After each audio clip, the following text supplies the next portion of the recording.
Hi guys, and welcome back to a new video. In today's video, I will be talking about everything you will be able to do in World of Warcraft during this week, and as you will see, there's quite a lot.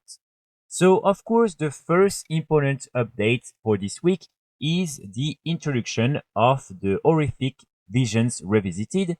So this is one of the main systems that is being added into the game in patch 11.1.5, and with this, you will be able to do tons of different things. So I just want to share a few information with you regarding these new Horrific Visions. Again, this is just a new version of the original Horrific Visions from Battle for Azeroth. You will still only have access to the ones in Stormwind and in Orgrimmar, and each week it will be one or the other. When it comes to where you can start these, basically on Wednesday for European realms and Tuesday for American realms, you can go right here in Dornogal, and you will see that there is now this portal to Horrific Visions and all the different mobs that are linked to this new system. And in order to take part in this, you can directly click on the portal, queue up for the vision, and then you will be able to join the vision.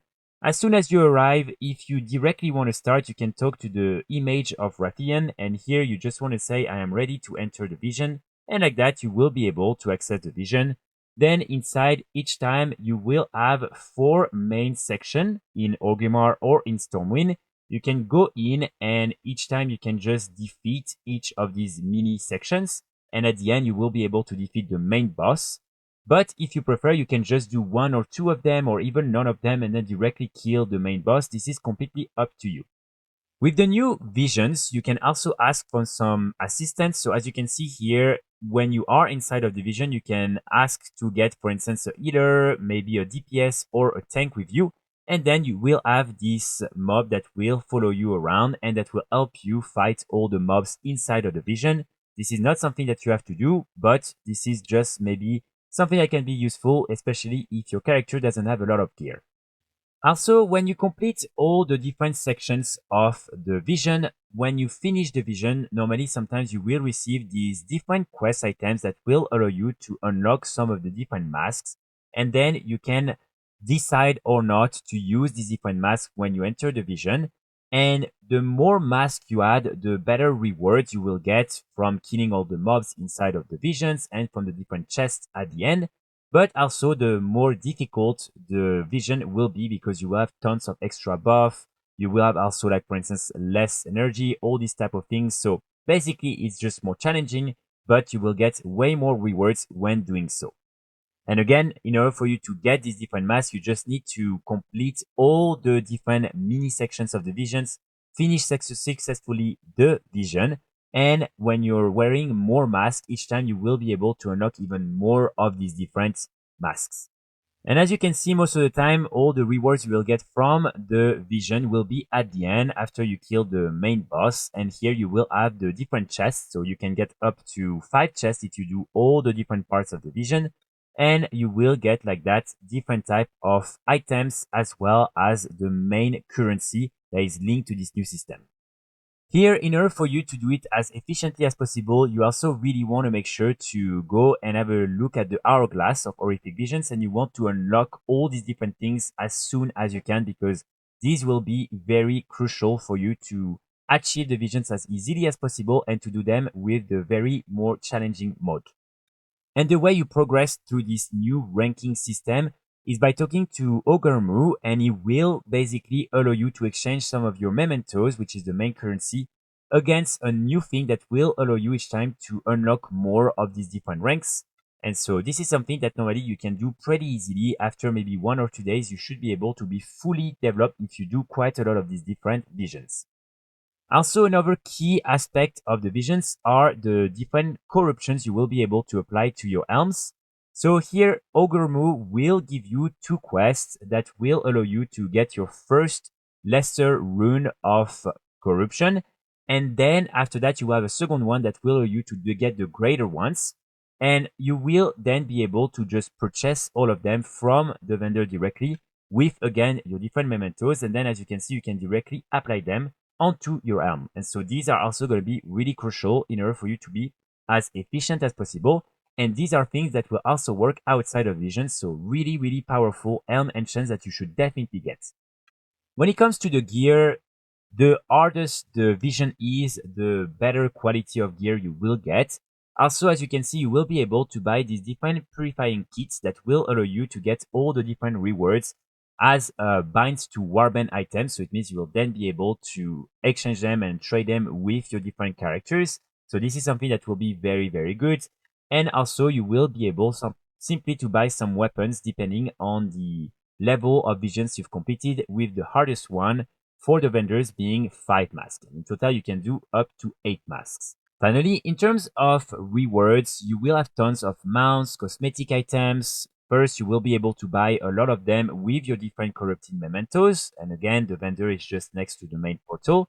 So here you have different sets, you have the mounts, you have all these different things. And then through the visions in itself, you will be able to also get a lot of overmounts that will be honestly very easy to get. Probably in less than 2 weeks, you will be able to get all of them. So again, something that will really, really be easy for you to do. And normally these visions are not supposed to go away anytime soon. So basically there is no rush. If for instance you have no time right now to do them or whatever, it's not a time limited event. These are here for a long time. So you will have time to farm all the different rewards and to do everything linked to these new visions. But again, everything is very easy to get. And the one difference with the original visions from Battle for Azeroth is the fact that, of course, you can just do them again and again and again. You don't need to wait. There's not any weekly cap or anything like that. So this is extremely easy and very player friendly, in my opinion. Now, next to the visions, also on Wednesday, we will have the War Within dungeon event that will begin. And so with that, you will need to complete 4 mythic dungeon. It can be mythic 0. And when you do so, you will receive a piece of hero gear from the Liberation of Undermine raid. So this is really something you should do on all your different characters, because these different loot can include the very, very rare items that will drop from all the different bosses, including Chrome King Galliwix. And so that might be a really good way for you to have an extra shot at getting some of these beast items that you're still missing. So something that again will be available during the entire week that you can do on all your different alts, and that is extremely easy to do. So definitely something you should make sure to do while you can. Then I just want to remind you that this is also the end of the Winds of Mysterious Fortune event. So it means that after that, you won't be able to get the 200% extra reputation gain buff for Dragonflight and the 100% for the War Within reputations. And also you won't be able to farm all the different little bags and the different experience potions. So something I would recommend you do if you want to get some of them. And again, this event is then something that will maybe come back in the future, but at least for now, it's something that will be completely gone. Then you also have only 2 more days to go in Zendallar in Vol'dun and to kill the world boss Dungorger Korlok. And this world boss will have a small chance at dropping this mount right here, which is Mollie. So again, this is a world boss that is only available once every 6 weeks. And so if you don't have this mount, you still have 2 more days before Wednesday to go and kill the world boss in order to have a chance at getting this really cute mount. Finally, the last thing that I will mention is that this is the last day in order for you to get the B3 pet from the recent Twitch drop. So as you can see, normally it should end on May 20th, tomorrow.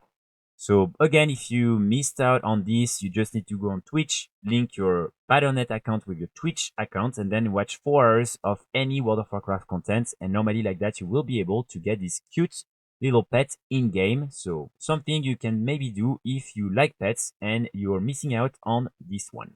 So that's pretty much it for today's video. I really hope you enjoyed. I will be back very soon with more guides and more videos. And in the meantime, I wish you all a great day. Bye!